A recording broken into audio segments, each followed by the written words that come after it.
কত সুন্দর ফুলটা হয়েছে। Hello guys, welcome back to my daily blog. Welcome back to my channel, welcome back to পিউস blog channel. তো morning, আমি আর আমার বাচ্চা ঘুম থেকে উঠে পড়েছি। Good morning, good morning max, morning max. পাঁচটা দিকে না আমাকে। আজকে আমি তাড়াতাড়ি উঠেছি, আমার ম্যাক্স আজকে লেট করে যাবে। ওখানেই থাকো, তুমি থাকবে না, কিছুতেই থাকবে না, আমি চলে গেলাম। তো আজকে আমি তাড়াতাড়ি ঘুম থেকে উঠেছি, ম্যাক্স অল টাইম, ম্যাক্স মানে আমি তাড়াতাড়ি ঘুম থেকে উঠিনি, ম্যাক্সই তাড়াতাড়ি ঘুম থেকে উঠেছে। কারণ ম্যাক্স অল টাইম আগে আগে ঘুম থেকে উঠে একটুখানি ঘুরে টুরে এসে আবার ঘুমায়। তো ওই টাইমটায় ম্যাক্সই তাড়াতাড়ি উঠে আবার আমাকে ডেকে ওঠায়। কিন্তু আজ ম্যাক্স একটুখানি ঘুমিয়েছিল আর আমি লুকিয়ে লুকিয়ে বেরিয়ে গেছি। কারণ মর্নিং একটু অনেকটাই আগে হয়েছে আমার, আমি এখন ব্লগ স্টার্ট করলাম। তো ঘুমিয়েছিল, তখন আমি আবার বেরিয়ে গেছি রুম থেকে। ও আবার আমার জায়গায় উঠে গিয়ে শুয়ে আছে দেখছি। এই লাইটটা বন্ধ কর বাথরুমের, একটা টাইম অফ করিস।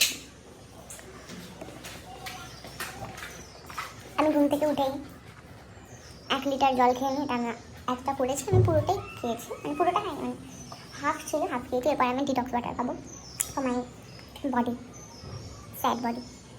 আমি জানি না আমার ক্যামেরাটা এইখানে, মানে অল টাইম আমার মুখটাকে দেখতে থাকে, বিকট লাগে।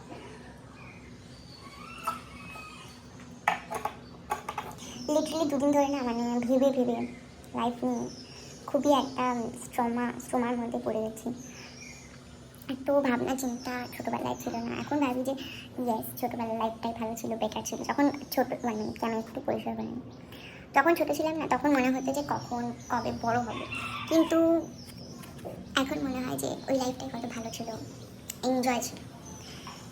ঠিক আছে গাইস, আমার ব্লগ দেখলে অনেকেই আমাকে সাজেস্ট করে যে তুই ইউটিউবে চ্যানেল খুলেছিস, ডেলি ব্লগ কর। কিন্তু আমার ব্লগ যে কতটা বোরিং হবে চিন্তা করতে পারবে না, কারণ আমি অল টাইম একা থাকি, একা স্পেন্ড করি। আমার বোনকে নিয়ে আমি থাকি, আমার বোন থাকি অল টাইম আমার পাশে। কিন্তু বাড়িতেই থাকতে হয়, এক্সপ্লোর করার কিছু নেই। কারণ বাড়ি থেকে বেরালেই একটু ফ্যামিলির প্রবলেম চলে আসে, তার বাড়িতেই থাকি। ওকে, তো আমার এই বোরিং ব্লগগুলো যদি তোমাদের ভালো লেগে থাকে তাহলে আমার চ্যানেলটা সাবস্ক্রাইব করো আর আমার ব্লগ দেখো। আই থিঙ্ক আমি নিজে নিজেই আমার লাইফটা একটু বেটার করার চেষ্টা করছি। তো দ্যাটস ওয়াই তোমরাও আমার ব্লগটা দেখতে পারো, আমাকে মোটিভেট করতে পারো।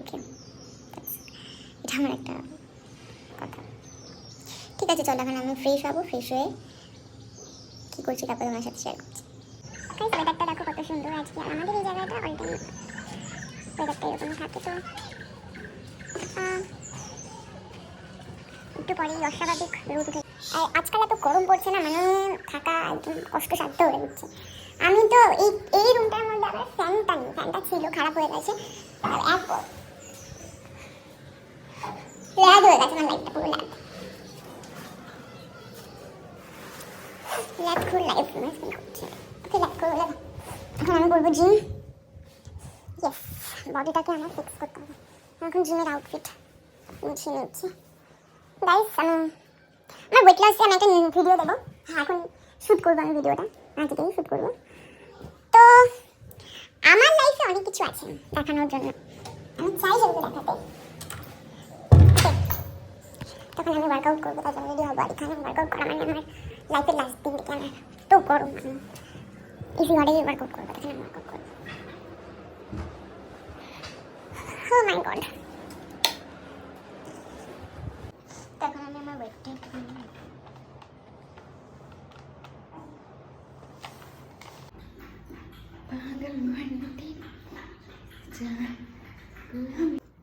ভীষণ গরম, আমাকে উদ্ভটের মতন দেখতে লাগছে গাইজ। তো ওয়ার্কআউটের কিছু ক্লিপ তোমাদের সাথে শেয়ার করলাম। তারপরে আমার খুব খিদে পেয়ে গেছিলো, আমি ব্রেড অ্যান্ড এগ টোস্ট আর আমার ফেভারিট সসেসের সাথে, মানে সস অনেকগুলো সস মিক্স করে আমি খাই, যেখানে গার্লিক, টমেটোস অ্যান্ড পটেটোসও নিয়েছি আমি, সেটা নিয়ে আমি খেলাম। এটাই আমার ব্রেকফাস্ট। ফুল হয়েছে। অ্যান্ড তারপরে আমি একটুখানি ছাদে এখানে লঙ্কার ঘুরে কাটিয়ে আমার গার্ডেনটা একটুখানি ঘুরে ম্যাক্সকে নিয়ে একটুখানি খেলে, আর ভীষণই গরম পড়েছিল তাই আমি তাড়াতাড়ি করে চলে এসেছিলাম। তো এই দিকের নাজারাটা এরকম ঠিক লাগছিল। আফ্রিকার জঙ্গলের থেকে কম কিছু না, কারণ আমাদের বাড়ির পেছনে এত সুন্দর সবুজ ঘেরা প্রকৃতি আমাদের, খুব সুন্দর। এটা দেখো একটা খাল আছে আমাদের বাড়ির পেছনে, আমাদের বাড়ির পেছনটা ঠিক এইরকম পরিবেশ। আমাদের বাড়ির ছাদ, এটা ম্যাক্স। কি হয়েছে বাবা? ফ্রেশ লাগে, এই হাওয়াটা ফ্রেশ লাগে। আমাকে দেখতে শাকচুন্নির মতো লাগছে কারণ আমি পুরো ঘামিয়ে গেছি, যেহেতু আমি ওয়ার্কআউট। Feel the year. সাথে আবার এই গাছগুলো হয়েছে, এই দেখো জিরা। ছোটবেলায় রান্নাবাটি খেলার সময় এই জিনিসগুলো দিয়ে জিরা বানাতাম, ডালে ডালে দিতাম। তোমরা কারা কারা এই জিনিস এই গাছগুলোর সাথে মানে